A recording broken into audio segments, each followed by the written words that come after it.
देखिए इससे पहले हमने कल 113 तक बता चुके थे। देखिए 114 नंबर से कहता परमेय संख्या 2 पर पावर 3 बटे 2 पर पावर 3 गुना 5 पर पावर 2 का दशमलव प्रसार होगा। तो सबसे पहले हम देखिए ये और ये क्या होगा, कट जाएगा। तो अब क्या होगा, 1/5 पर पावर 2, 1/5 पर पावर 2, नीचे में 2 या 5, नीचे में 2 या 5 रहे तो उसको हम क्या कहते हैं, शांत कहते हैं। क्या कहेंगे हम, शांत कहेंगे। देखिए ऑप्शन नंबर ए क्या है, सही है। अब दूसरा कहता है 2 परमेय संख्या के बीच कितनी परमेय संख्या हो सकता है। ध्यान दीजिए, मान चलिए 2 और 50 के बीच कितना परमेय संख्या हो सकता है। तो ऑप्शन नंबर 1, 2, 3 या अनंत, इसके बीच में कितना हो सकता है, तो अनंत हो सकता है। अब देखिए अगला प्रश्न है 22/7 एक संख्या है, ये हुआ, ध्यान दो। अगर पाई लिखा रहेगा तो क्या होता है, अपरमेय होता है। यदि 22/7 रहेगा तब क्या होता है, पाई लिखा रहेगा तो अपरमेय होता है, 22/7 लिखा रहेगा तो क्या होता है, परमेय होता है। तो क्या हो जाएगा, ये परमेय हो जाएगा। ठीक है, ऑप्शन नंबर ए क्या सही। यदि भाग एल्गोरिथम ए बराबर बी क्यू प्लस आर में ए बराबर कितना दिया 72, बी बराबर 9, तो आर बराबर क्या होता है, ध्यान दीजिए। अब 72/9 करेंगे तो कट गया, तो आर बराबर क्या आया, 0 आया। तो आर का मान क्या हो जाएगा, 0 हो जाएगा। कहता मोस्वा ए कोमा बी गुना लॉस्वा ए कोमा बी के बराबर है। तो ध्यान रखिएगा, इसका फॉर्मूला होता है ए गुना बी। ठीक है, कहता निम्नलिखित में कौन परमेय संख्या है, बताइए कौन सा परमेय। देखिए इसका पूरा वर्गमूल निकल रहा है, इसका 5 हो जाएगा, इसका क्या हो जाएगा 7। ऑप्शन नंबर डी क्या है, सही है। अब आइए 119 में कहता निम्नलिखित में कौन सा परमेय संख्या हो चुका है। 120 निम्नलिखित में कौन अशांत दशमलव विस्तार है, कहता अशांत। तो देखिए इसका हम फैक्टर करते ए का 17/18 है, तो 17/18, 3 गुना 3 गुना कितना हो जाएगा 2। तो नीचे क्या आ गया, 3 आया। जब नीचे 3 आएगा तो हम क्या लिखेंगे, अशांत। कहता है अशांत, ऑप्शन नंबर ए क्या है, सही है। कहता निम्नलिखित में कौन सा परमेय संख्या है। तो देखिए ना, ये 2 कट गया, बचा क्या 2। तो ऑप्शन नंबर डी क्या है, सही है। ये क्या होगा, परमेय संख्या होगा। कहता 11/15 का दशमलव प्रसार होगा 11/15,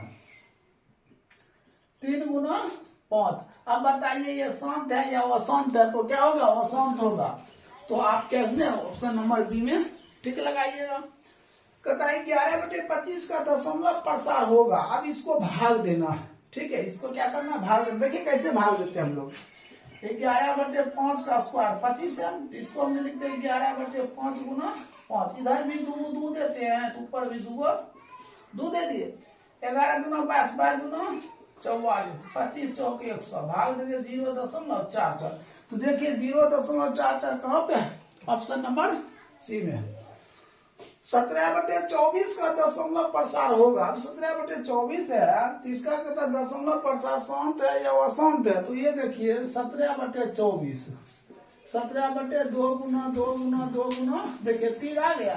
जब 3 आ जाएगा तो क्या हो जाएगा, अशांत हो जाएगा। क्या होगा, अशांत हो जाएगा। 1/3 संख्या है परमेय, तो क्या हो जाएगा, P/Q के रूप में लिखा जाता, तो क्या हो जाएगा, परमेय हो जाएगा। निम्नलिखित में कौन अपरमेय संख्या है, क्या कहता है, अपरमेय संख्या। देखिए इसका पूरा वर्गमूल निकल रहा है, इसका भी निकल रहा है, इसका निकल रहा है। तो यही क्या हो जाएगा, अपरमेय संख्या हो जाएगा। कहता निम्न में से कौन सा परमेय संख्या है, परमेय संख्या। देखिए ये कट गया, क्या बचा 2। तो ऑप्शन नंबर बी क्या है, सही है। कहता 2 या 2 से अधिक अभाज्य संख्या का मोसा क्या होगा। तो हर हमेशा ध्यान दीजिए, 1 और 3 का कहेगा मोसा निकालने के लिए, तो हमें क्या होगा, 1 होगा। तो ऑप्शन नंबर ए क्या है, सही है। चलिए 128 तक कंप्लीट हो गया। देखिए 129 बताते हैं। देखिए कहता 2 क्रमित सम संख्या का एचसीएफ क्या होगा। 2 क्रमागत, जैसे ले लीजिए 2 और 4, 2 है क्रमागत, इसका कहता है एचसीएफ हम निकालते हैं। 2 गुना 2, 2 गुना 1 हो जाएगा। ठीक है, अब 4 करेंगे तो क्या होगा, 2 गुना 2 होगा। तो एचसीएफ मतलब क्या, जो मिलता है वही लीजिएगा। तो मिल रहा है 2, तो उत्तर हो जाएगा 2। तो देखिए ऑप्शन नंबर क्या सही होगा, बी सही होगा। ठीक है। अब देखिए कहता है यूक्लिड विभाजन एल्गोरिथम दो धनात्मक पूर्णांक किसे परिकलित करता है, ये पहले बताइए कि ऑब्जेक्टिव पूछा जाता है यूक्लिड विभाजन एल्गोरिथम विधि से क्या बनाया जाता है, लॉसवा या मोसवा। मोसवा बनाया जाता है, क्या बनाया जाता है, मोसवा, जिसको हम SCF कहते हैं।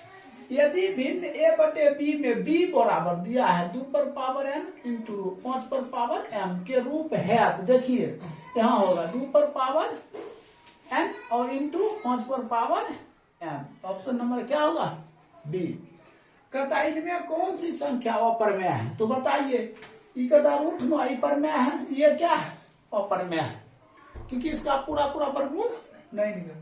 कहता संख्या 25 और 50 के SCF और LCM को गुणनफल देखिए 25 गुना 50 गुना कर दिए 125 पर 1 तो हो जाएगा क्या आपका राइट आंसर 1250। कहता है 12 11 डॉट, देखिए डॉट लगा है तो परमेय होगा, तो अपरमेय क्या हो जाएगा, अपरमेय हो जाएगा। निम्नलिखित में पाई बटे पाई आ गया, ठीक है। जब पाई आ गया तो क्या हो जाएगा, अपरमेय संख्या। निम्न में कौन सा परमेय है, देखिए इसका पूरा वर्गमूल निकल रहा है, ये क्या है, परमेय है। कहता है 1440 में 2 का अधिकतम घात, इसको निकाल लीजिए। 1440 2 से देते हैं कितना हो जाएगा, 720, फिर 2 दिए 360, फिर 2 दिए 180, फिर 2 दिए तो कितना 90, फिर 2 दिए तो 45, 3 से दिए तो 15, फिर 3 से दिए तो 5। देखिए 2 क्या है 5, 2 पर पावर 5, अधिकतम घात क्या हो सकता है, तो 5 हो सकता है। ऑप्शन नंबर सी क्या सही है। अब जो 3√3 एक है परमेय है या अपरमेय है, तो क्या होगा, अपरमेय होगा। वास्तविक संख्या मूल रूप से कितने प्रकार का होता है, हमेशा रखिएगा 2 प्रकार का, समझे कौन कौन, एक होता है परमेय, एक होता है अपरमेय, ठीक है। √8 एक है, पूर्णांक है या परमेय है या अपरमेय है, तो क्या हो जाएगा, अपरमेय। 2 + √3 एक है, परमेय है या अपरमेय, तो क्या हो जाएगा, अपरमेय। √4 है, √4 एक है, देखिए √4 का वर्गमूल निकलता है, कितना होता है 2, तो 2 होता है तो ये क्या हो जाएगा, परमेय हो जाएगा। और 4√2 देखिए √2 इसका वर्गमूल नहीं निकलेगा, तो ये क्या हो जाएगा, अपरमेय। ऑप्शन नंबर क्या हो जाएगा, सी। देखिए इस तरह आपका परमेय और अपरमेय क्या हो गया, समाप्त हो गया, ठीक है। अब नेक्स्ट चैप्टर को ऑब्जेक्टिव चालू करेंगे, इसको नोट कर लीजिए।